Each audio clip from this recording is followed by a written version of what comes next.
Des ombres de la nuit. Le lendemain matin, quand Philippe se réveille, Claudette est déjà là, en train de prendre son petit déjeuner. Alors, Philou, dit-elle, tu enquêtes même pendant la nuit? Philippe sort péniblement de son fauteuil. Il se sent tout endolori. Il a pris une mauvaise position en dormant. Te moque pas de moi, Claude. Je peux t'expliquer le télégramme du Hollandais. Tu te souviens de ce télégramme ou... Oui, l'enquête de Tintin renseignement. C'est Lucienne. Alors, hier, on a dit que le liqueur de Daquin était peut-être pour un blessé qui allait arriver chez le Hollandais. Eh bien, aujourd'hui, je peux te dire que ce blessé va arriver dans un wagon bâché d'un train de marchandises en direction de Nîmes. Claudette est sidérée. Comment tu sais ça? Philippe lui raconte en détail ce qu'il a vu cette nuit. La séance de projection, les 3 diapostes marqués au feutre. Et alors? Dit-il. J'ai tout compris. Ces diapostes, ce sont les renseignements que le Hollandais doit envoyer à la fameuse Lucienne. Elle, ensuite, elle va les transmettre aux blessés. Claudette siffle d'admiration. Pas mal. Maintenant, tu n'as plus qu'à vérifier si le blessé arrive. Bon courage. Moi, je vais à l'école. Elle attrape son cartable et file dans l'escalier. N'oublie pas ton sirop, Philou. Toute la journée, Philippe reste aux aguets. Il surveille la villa. À un moment, le Hollandais sort de chez lui, avec le bras en écharpe et un petit paquet à la main. Il a l'air d'être pressé.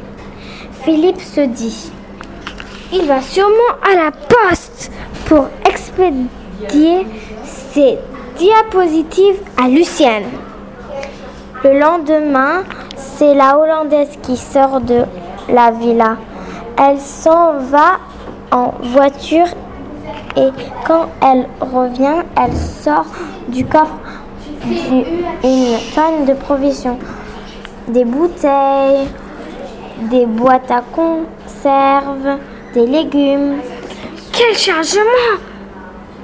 Se dit Philippe. Elle attend sûrement quelqu'un. Le soir, en rentrant à l'école, Claudette demande. Dis donc, Philou, il n'est pas encore arrivé ton bonhomme.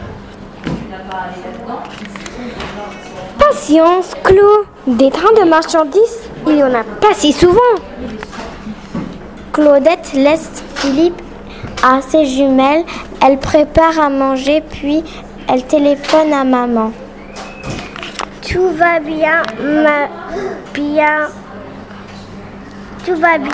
ma petite maman chérie. Mais oui, on se débrouille. Non, je t'assure, je ne regarde pas trop la télé. Je t'embrasse. Puis, elle allume la télévision aux dernières informations. On annonce que la police a perdu la trace du bandit qui ressemble à Frankenstein. En allant se coucher, Claude déclare. La télé, c'est tout de même marrant. Il y a toujours du suspense.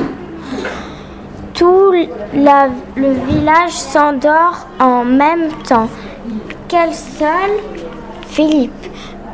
Philippe veille dans son fauteuil. Il est sûr que cette nuit, il va se passer quelque chose.